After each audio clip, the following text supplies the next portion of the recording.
ఎవరు సహాయం చేసినా నన్ను నమ్మి నా నమ్మకాన్ని నాకు ఎవరు మంచినీళ్ళు ఇచ్చినా వాళ్ళ కృతజ్ఞత ఏమంటే నాకు అలవాటు. ఆయనలాగా ఎన్నోసార్లు ఆయనకి కూడా ప్రకాష్ రాజ్ గారు కూడా ఎన్నోసార్లు సాయం చేశాడు పవన్ కళ్యాణ్ గారు. నాకు తెలిసి ఎన్నోసార్లు చేశాడు ఆయనకి, ఎన్నోసార్లు ఏ పని అంటే ఆ పని చేసి పెట్టేవాడు. మంచి చెడు విమర్శిస్తామంటే అది నీకు నీది ఉంది, అది నీ నైజం, అది మా నైజం ఇది. మీరు అడిగారు కదా నువ్వు ఎందుకంటే నాకు కృతజ్ఞత ఎక్కువ.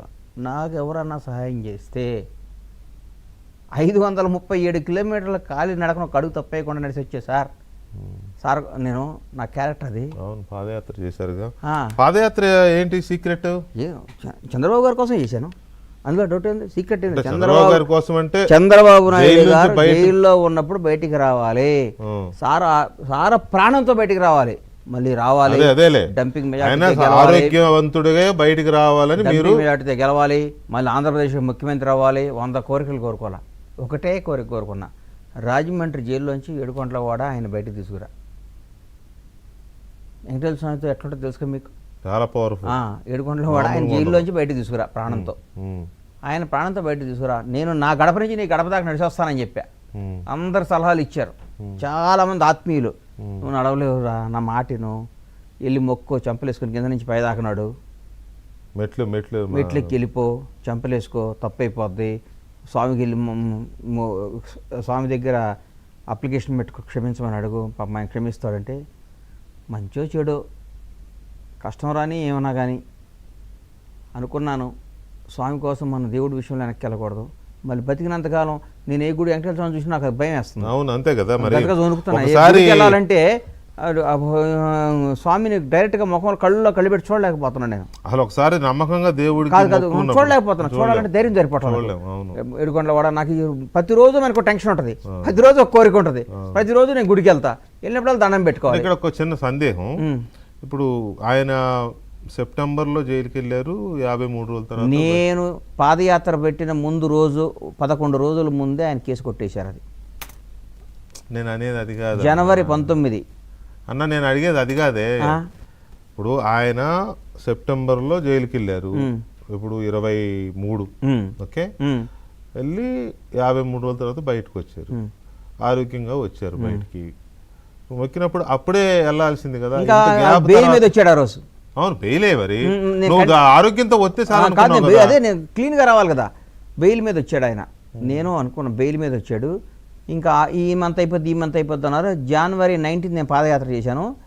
జనవరి 12th 14th మేబీ ఒక 10 రోజుల ముందు సారదే కేసు కొట్టేశారు. సో కేసు కొట్టేయగానే ఇక లాభం లేదురా నాయన, స్వామి నువ్వు అనుకున్నది మా చేసావు, మేము మా మొక్కు మేము తీర్చుకోవాలి, బయలుదేరి వెళ్ళా. ఓకే, పాదయాత్రల మధ్యలో లోకేష్ గారు వీళ్ళంతా కలిసినట్టున్నారు. ఫోన్ చేశారు, కలవపోవటం కాదు, వాళ్ళ కోసం కాదు కానీ మనం చేసింది, మనం చేసింది దేవుడి కోసం. దేవుడు మొక్కున్నాను, సార్ బాగా రావాలని వచ్చారు, ఆ మొక్కు తెచ్చుకున్నాను అంతే. ఎవరో ఫోన్ చేస్తారనో, ఎవరో అభినందిస్తారనో జనం కోసం నేను చేయాలి. కాంగ్రెస్ కి వీరభక్తుడి కదా ఒకప్పుడు, ఇప్పుడు కూడా ఈ రోజు కూడా నేను కాంగ్రెస్ పార్టీ సభ్యుడిని.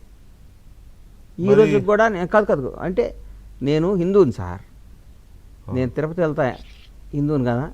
కాదు, నేను అడిగిన దానికి మీరు ఆన్సర్ ఇవ్వాలి వెంకటకృష్ణ గారు, మీరని కాదు. హిందువు అనేవాడు శబరిమల వెళ్తాడు, శ్రీశైలం వెళ్తాడు, వెంకటేశ్వర స్వామి దగ్గరికి వెళ్తాడు, కనకదుర్గం దగ్గరికి వెళ్తాడు, యాదగిరి లక్ష్మీనరసింహ స్వామి దగ్గరికి వెళ్తాడు. అందరు భగవంతుల్ని పూజిస్తారు హిందువులు. అట్లాగే నాకు పవన్ కళ్యాణ్ గారు అంటే దేవుడితో సమానం, చంద్రబాబు నాయుడు గారు అంటే భగవంతుడితో సమానం. నాకు కాంగ్రెస్ పార్టీ అంటే ఇష్టం. కాంగ్రెస్ పార్టీ రేవంత్ రెడ్డి ముఖ్యమంత్రి కావాలని బలంగా నీ స్టూడియోలోనే మీ ముందే ఎట్టి పుస్తకాల వాళ్ళని మీ డిబేట్లో నేను కోరుకున్నాను. ప్రపంచవ్యాప్తంగా తెలుగు రాష్ట్రాల మీద రేవంత్ రెడ్డి గారు ముఖ్యమంత్రి కావాలని కాంగ్రెస్ పార్టీలో అందరూ కొంతమందికి ఎట్లా పేరు చెప్తావు అన్నా కానీ నాకు అత్యంత సన్నిహితులు, గాంధీ భవన్లో కూడా కాదు అత్యంత సన్నిహితులు, నాకు విపరీతం క్లోజ్గా ఉండే మంత్రులు కూడా నా మీద కోపం వచ్చినా కానీ రేవంత్ రెడ్డి గారే ముఖ్యమంత్రి కావాలి అని గొడవ చేసి 2 రోజుల ముందే అధికారంలోకి వస్తాను, జనాన్ని మోటివేట్ చేసి కాంగ్రెస్ పార్టీ గెలవాలని మనస్ఫూర్తికి కోరుకున్న మాట వాస్తవం. ఈ రోజుకి రేపు నాకు తెలియదు, ఈ రోజు కూడా నేను కాంగ్రెస్ సభ్యుడిని, రేపు ఏమైనా కావచ్చు.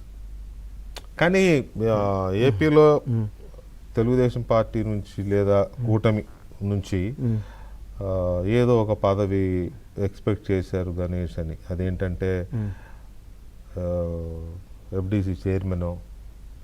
నా స్థాయి పెద్ద సార్. అరే అంటే ఇప్పుడు అయిన చిన్నోళ్ళ కాదు ఇక్కడ దిల్రాజు అయ్యారు. కాదు కాదు, నా స్థాయి పెద్దది అంటున్నా. అదే మీరు వెంకటకృష్ణ మళ్ళీ గారు, ఇరికించావు నన్ను అనొద్దు. వేరే వాళ్ళు కాదు నేను అంటలా. నా స్థాయి నా పెద్దది అంటే వీళ్ళు జీవితంలో చిన్నోళ్ళా? నా స్థాయి చాలా పెద్దది నేను ఊహించుకుంటున్నా. రాజ్యసభ నా స్థాయి చాలా పెద్ద.